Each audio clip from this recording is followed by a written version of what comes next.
इतना बेतुकाई पुरुआ पीटा था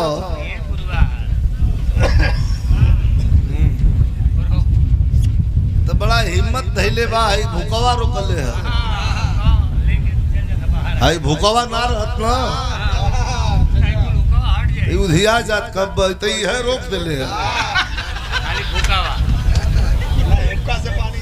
आज समझ में आयल है ये भूखा का मतलब हाँ अगर ना रही है तर रही साला उड़ा के ले जाई लेकिन धन है भूखा जाए भूखा तो ही इज्जत रोकले बड़ा। आज के डेट में हम तब एक दिन बिगड़ले कि ये मर्दे तभी का बनोले बड़ा जा लेकिन आज ये हवा देख के हमारा समझ में आयल है कि कलाकारी ये है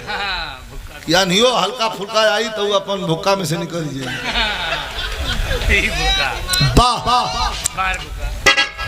अब तनकी से कुछ बजा ले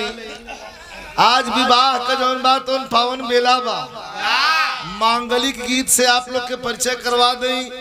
हाउ के टेंट वाला हो तो क्या झुरा दा 3-4 जने रात भर झुरा ली है ओके लगा था ओढ़ा तो ओकर उपाय कदा भैया कहीं हाय आई मास्टर जी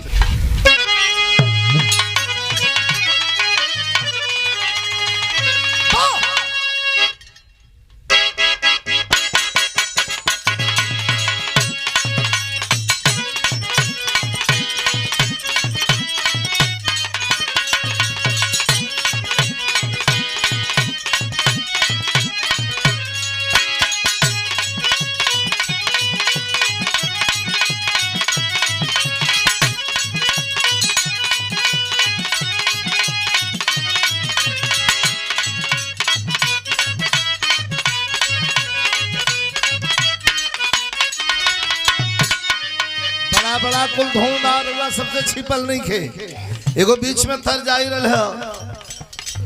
लेडीज जेंट्स गवैया एकदम टूट गई रहल है ऊपर सड़िया करिया ले ले यहाँ बलमुआ नजरिया ना लगी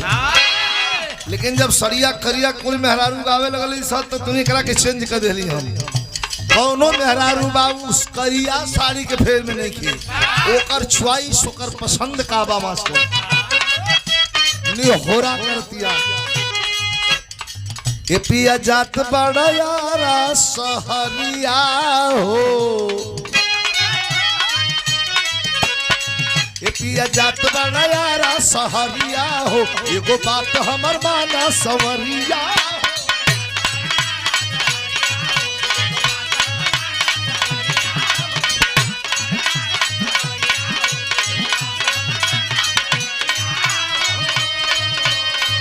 पिया जात बड़ा यारा सहरिया हो एगो बात हमर माना सवरिया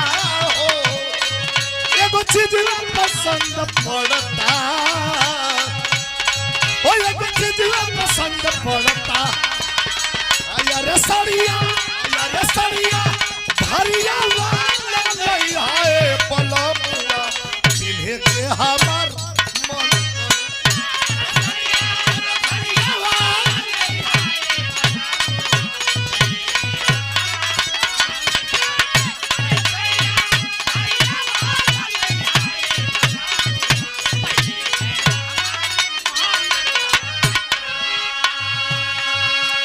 चीज पसंद पड़ता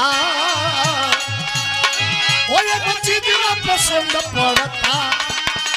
यार सड़िया हरिया वाला नहीं है बलमुआ मिले के हमर मन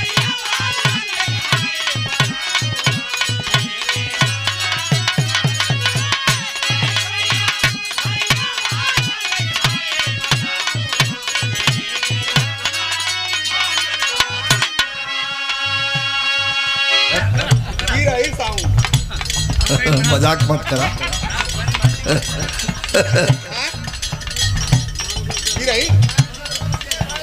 बोला जोर से बोला ना चैनल अच्छा भी रही चैनल अरे तब चैनल है राती के गोड़ा मिरर है कलच का हमारे चैनल का नाम है 6 चैनल